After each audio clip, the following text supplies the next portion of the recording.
How is it going, guys? Mutemoya back again with another video. So guys, in today's video I'm doing something different. It's a behind the scenes on how I shot the following edge shots,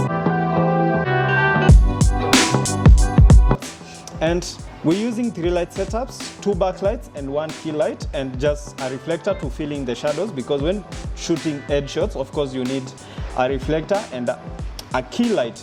The backlights are not so important, but in most cases, if you have the lights, it's good to use them because they help you separate the model from the background and add depth in the image. So guys, please enjoy the behind the scenes and make sure to like, subscribe, and see you in the next video.